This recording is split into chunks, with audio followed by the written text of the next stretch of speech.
taking questions. My name is Chief Sean Barnes, Shonbarnes, and I'm the Chief of Police for the Madison Police Department. The past 24 hours have been a flurry of emotion, sadness, anger, disappointment, grief for the Madison community. We were brought together by a tragedy. And today, 3 families woke up this morning to the world without a loved one. That can never be outdone. In the midst of this tragedy, our community has come together in an incredible demonstration of support from Madison and indeed the state of Wisconsin and our nation. I cannot express enough gratitude to the many emergency response agencies who provided direct support to the Madison Police Department.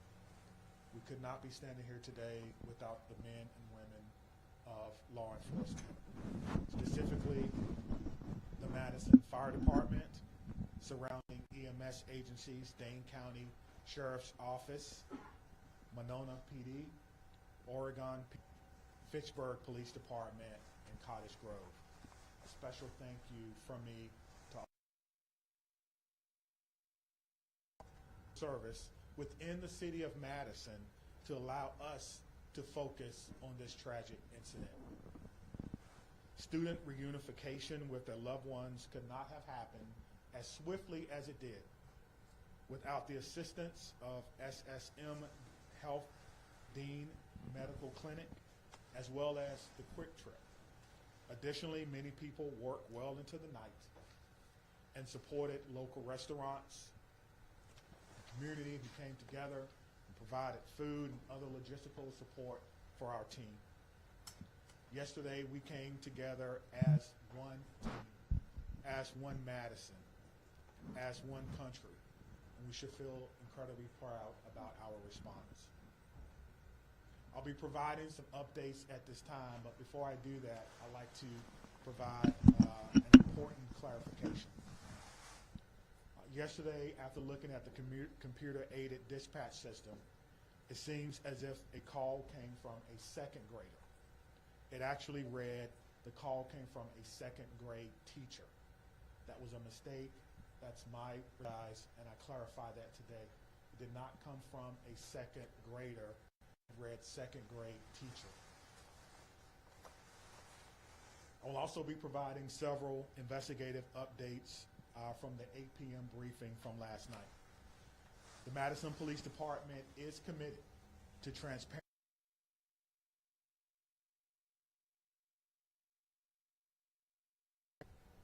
This must be balanced against our commitment to the victims of this horrific crime and the need to do a thorough and complete investigation. As a result, I recognize many of you may have questions that I cannot answer at this time.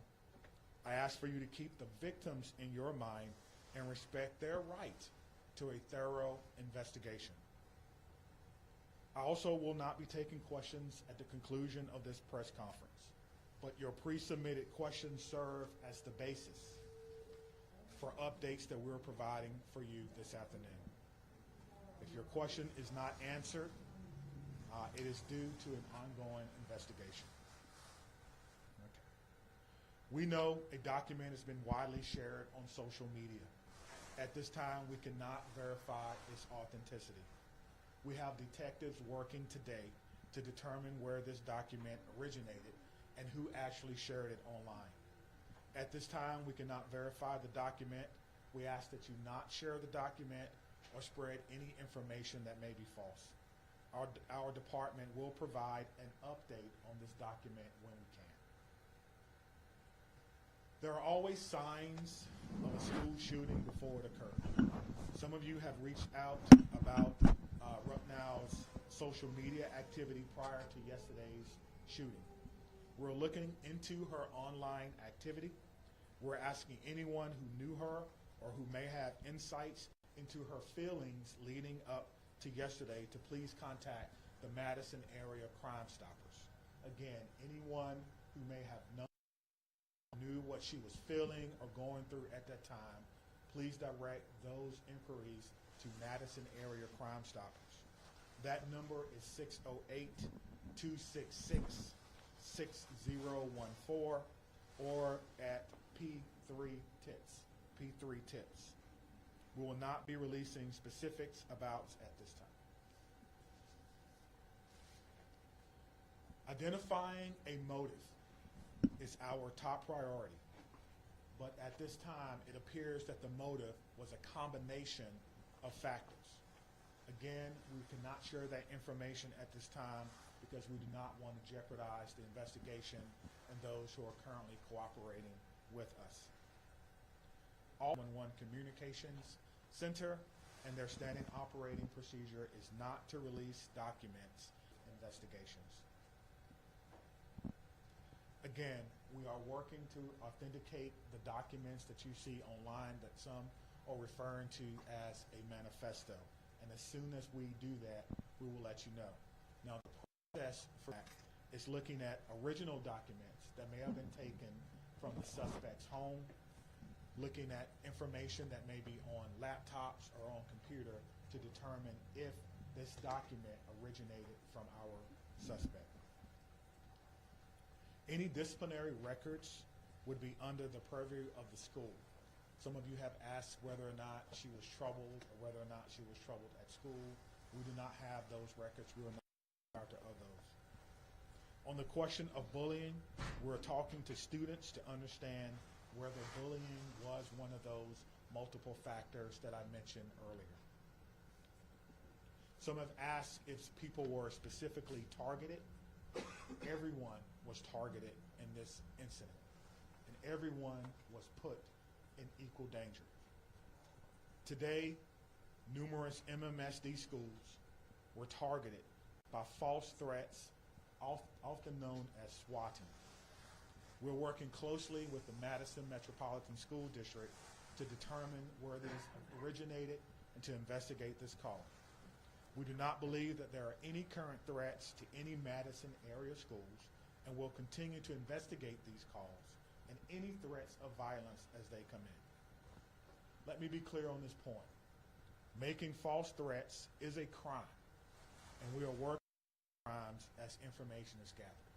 And if we have to do that, we certainly will. I encourage all parents, all family members to talk to your loved ones about this. We will determine where they originated. We'll use federal partners if we have to and levy those charges as well. As we continue to investigate what happened yesterday, we're keeping the victims and their families in the front of our minds. We want to thank the countless people and organizations who've reached out to support to the families. To the Abundant Life Christian Academy, this is a hurting and haunting situation, and the many survivors will need our continued support, and we pledge to give them that in the days, months, and even years ahead. As a community, we must not allow violence or any act of violence to define us.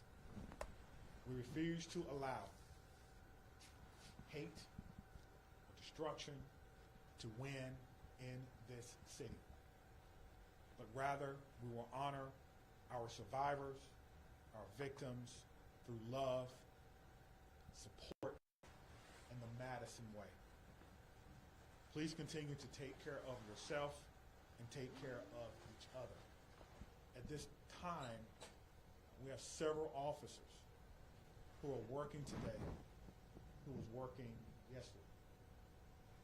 They were given the opportunity to stay home, what we commonly refer to as an administrative day. They were offered peer support, emergency assistance program through our city. Those officers chose to come to work today to serve their community.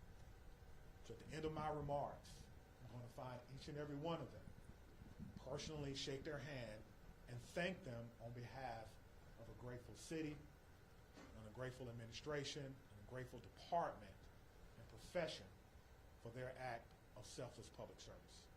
Thank you.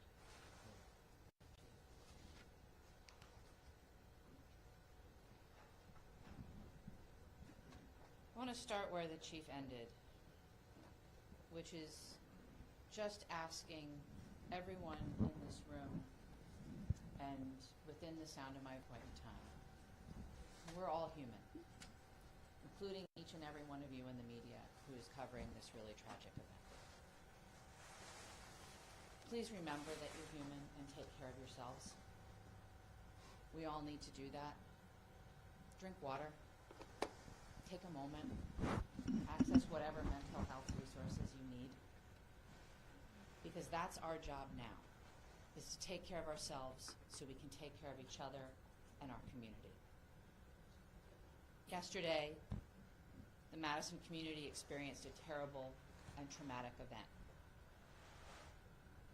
If there's any positive in it, it's that the educators at Abundant Life, our local law enforcement and first responders, and our community partners were prepared to respond. They acted without hesitation to protect our children, and I'm grateful and humbled by their actions.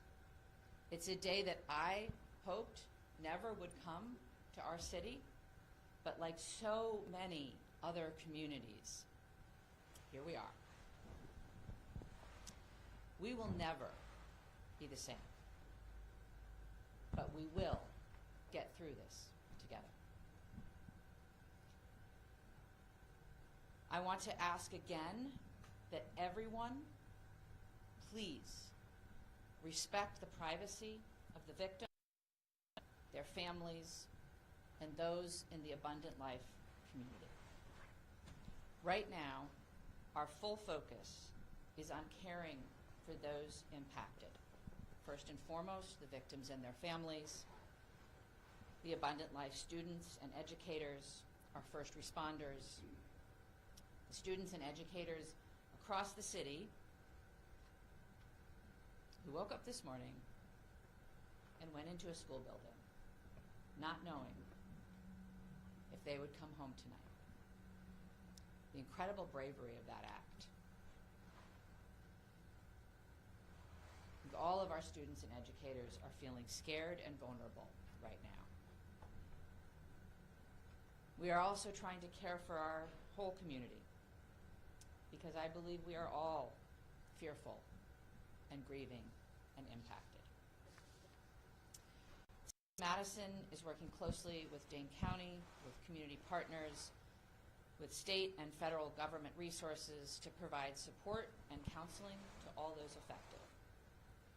I want to direct folks to a new city resource website that's available at cityofmadison.com/resources, which includes trauma-informed community resources, updates, community mental health resources, and information about vigils, other public events, and where folks can donate to support the Abundant Life families in our community. I want to highlight two things that are also on that website, and once again, that website is cityofmadison.com/resources. If you wish to support the families, the request is that come in the form of financial support through a site set up by the United Way of Dane County. You can visit United Way Dane 403. Again, that's help, numeral 4, ALCS, to 40403.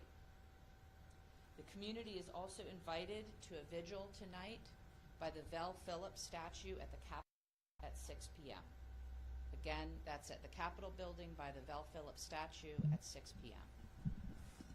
I would ask that everyone, and particularly the folks in this room, please avoid spreading misinformation, particularly via social media. Please vet what you share, even if your wish to share is well-intentioned. There's so much that we do not know at this point, and we have to allow law enforcement the time and space for a careful and methodological investigation. Let them do their jobs.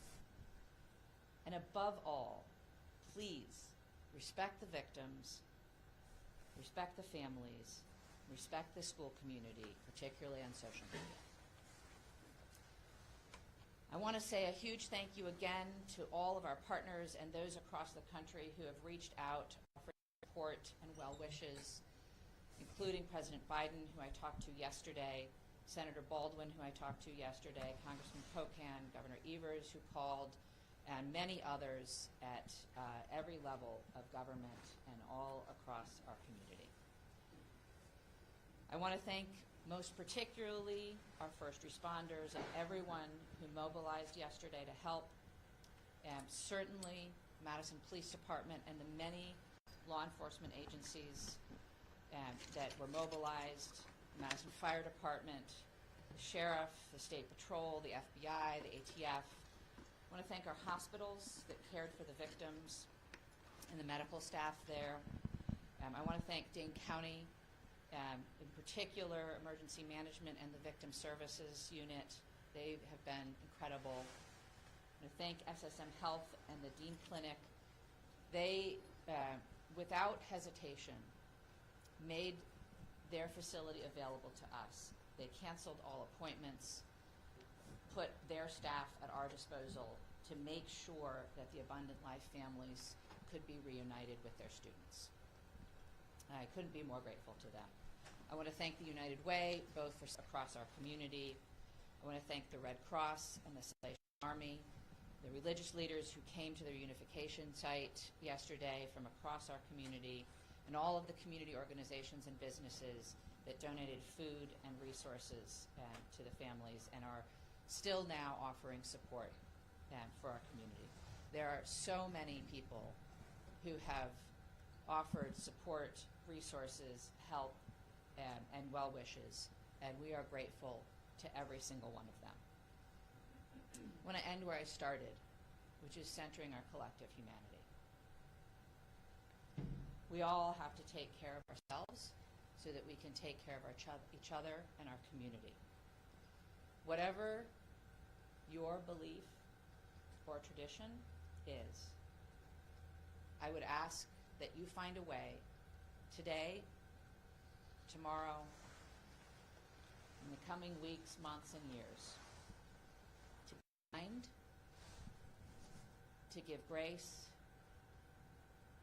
and to find ways, big or small, to help make our community a safer place for all of our children. Thank you, and I'll turn the podium to the county executive. Will answer questions. Oh, I'm sorry. I'm sorry, I forget that you're not a local. My name is Satya Rhodes Conway. I'm the mayor of Madison. That's S-A-T-Y-A, last name R-H-O-D-E-S -C-O-N-W-A-Y. Satya Rhodes Conway, mayor of Madison, Wisconsin. Thank you. Good afternoon, everyone. I'm County Executive Melissa Agard, M-E-L-I-S-S-A, A-G-A-R-D. It's unfortunate that we are still having to navigate this absolutely horrific situation in our community.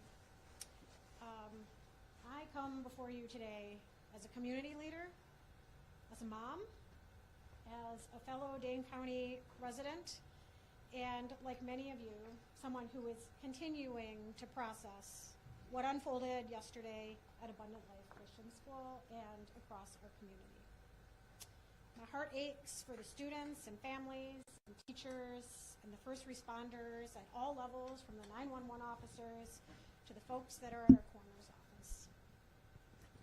Every single one of us has been impacted in an unimaginable reality by this situation. Our kids, my kids, teachers across our community, and in fact across our nation, had to wake up and go to school today, and that was an act of bravery. Parents dropping their children off at after what we witnessed yesterday took an act of bravery and a belief in our community. And that's a bravery we should not have to put on the shoulders of our children and our families and our community. Let me be clear. These everyday actions that we have all experienced over the last 24 plus hours should not require bravery. They should be routine, wrapping up a semester. Our kids should be laughing and learning and thinking about pajama day as they're heading into the holiday season. But right now, that's not the case. And right now, it's okay to not feel okay. It's how we move forward. And for some, the weight of this tragedy is overwhelming. I'm sure they're feeling sad and numb. We've heard that even from our police chief. And for others, they might just be feeling a little bit off, unsettled by the images that our news coverage is delivering to them in the fast-breaking social media world. And it's playing on repeat.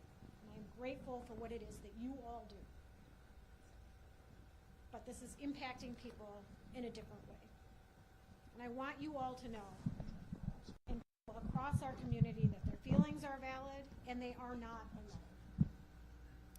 Seeking support, talking to someone you trust, simply admitting that you're not okay is not a sign of weakness. It's actually a sign of strength. And whether you're feeling hopeless or scared or just not quite yourself, know that there are resources here in Dane County and in our community that will be here and continue to be here to support you in order to help people move forward through the healing process. Believe me, we are in this together. That is the Dane County way. That's what we do best. Through painful conversations and tears and hugs and vigils, we're going to heal. We're not going to be the same, but we're going to heal. Part of that process is setting aside complacency and demanding change.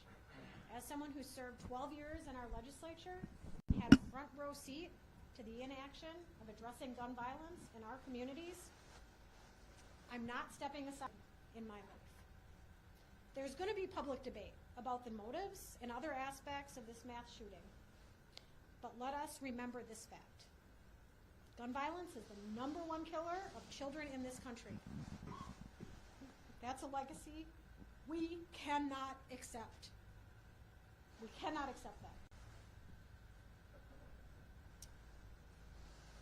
Part of the reason I feel so pained by this tragedy is that mass shootings feel like something that's ominous and hovering, and we're all wondering where and when the next one is going to occur.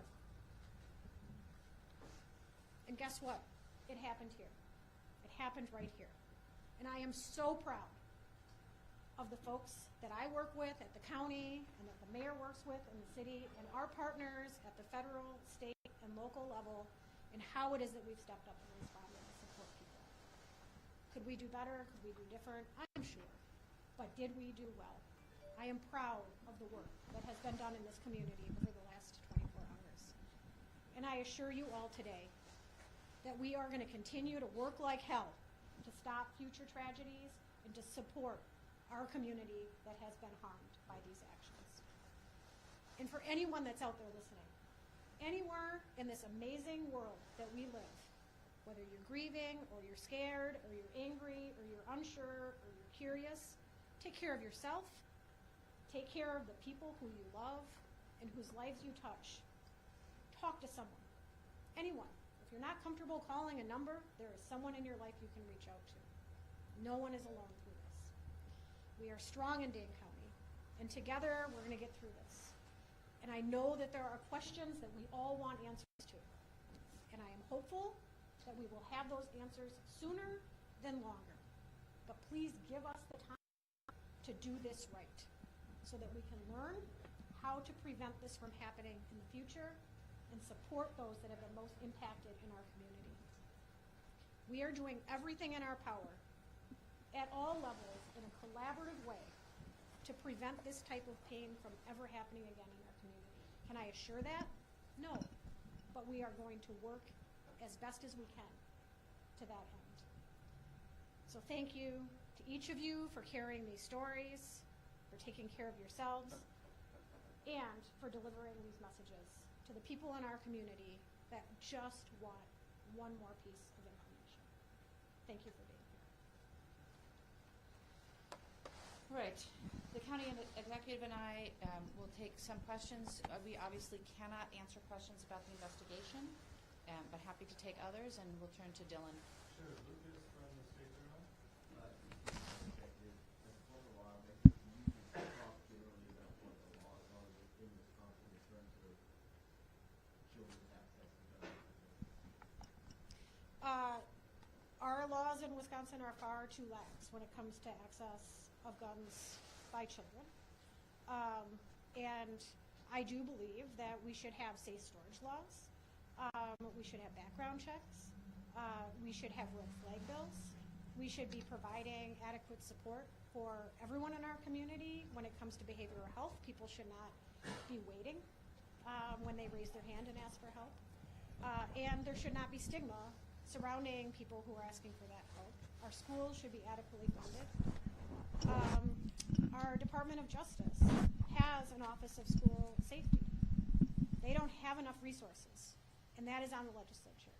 There is a lot of action that can be taken in the Wisconsin State Capitol, but this is a conversation that needs to happen from coast to coast. We need partners in our federal government to also address this, because states have borders and people can cross them. And Maddie from WISC. As public officials, can you speak to the process of vetting information before sharing it publicly, what that looks like behind the scenes? We can try. I think it depends, but we have a process within, obviously, both police and fire have public information officers who work with the principals to gather and vet information and share it out. Similarly, in my office, we have a communications manager who works with us. In terms of the investigation, I can't really speak to that process, but there is a process within law enforcement to decide what information can be shared that won't jeopardize investigation, and then to do our best to verify information before we're sharing it publicly. Obviously, in an event like this, there is a lot of chaos, and it can be difficult to parse out where information is coming from and how accurate it is at any given time. And so in a developing scene, sometimes we will share information that's not 100% correct. But as you've seen already, the chief comes back and tries to give out the best information we can and correct any mistakes.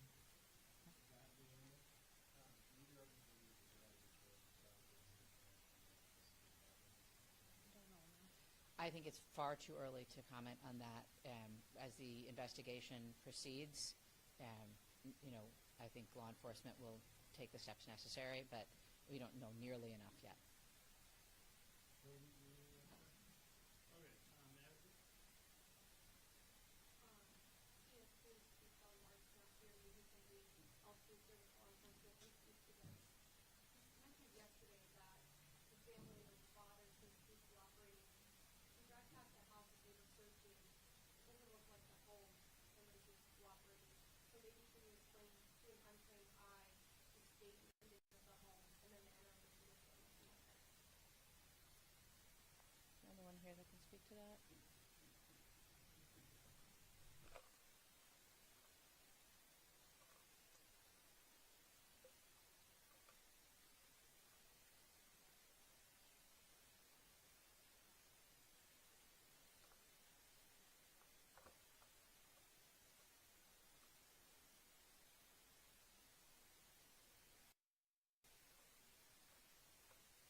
definitely from the state, but also from the county and the city, and will come more as we go forward.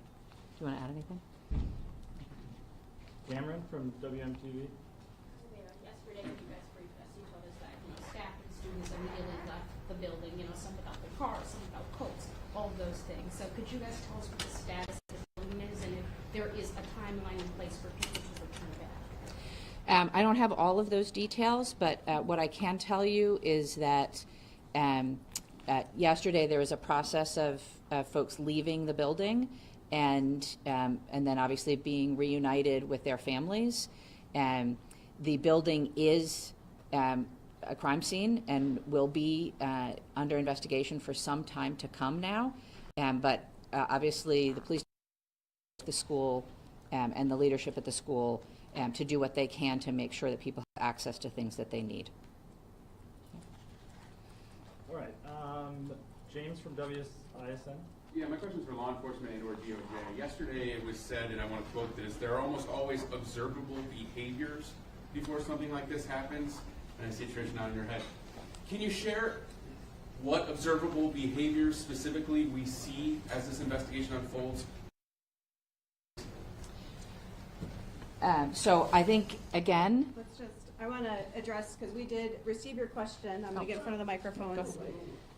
As we mentioned earlier, any questions we can answer about the investigation, we answered in our updates, so we cannot take any more follow-up questions about the investigation. Are the observable behaviors in the social media accounts? That was not something that I submitted. so again, it's an ongoing investigation.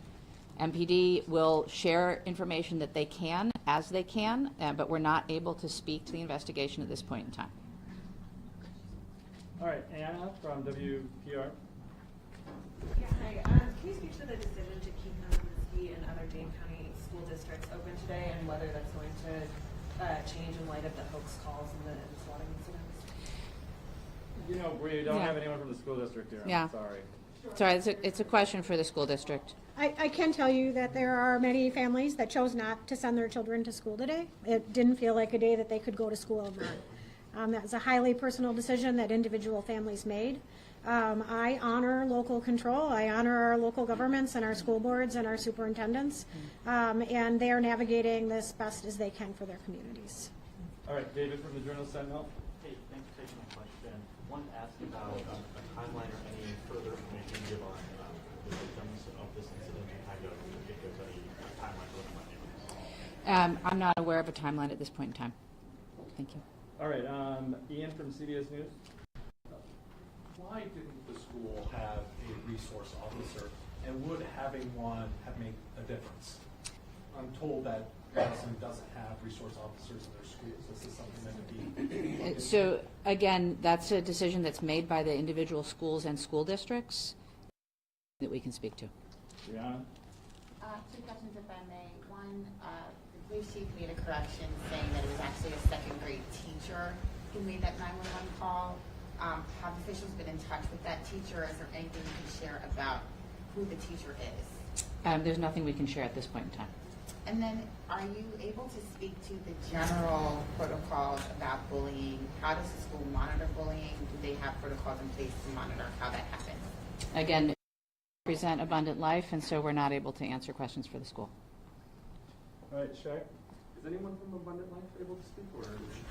She just said. Okay. I'm sorry. Okay, we got to wrap it up here. So we'll go. Well, Mayor Conway, are you able to just say? I mean, right now we know the victims as students and teachers, nothing more. Can you just speak a little bit more to that? I understand you're trying to respect their privacy, but can you speak a little bit more to the personality?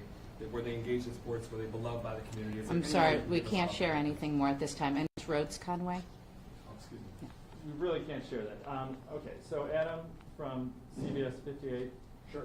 So it's been 27 hours now. Why can't we share the identities of the victims?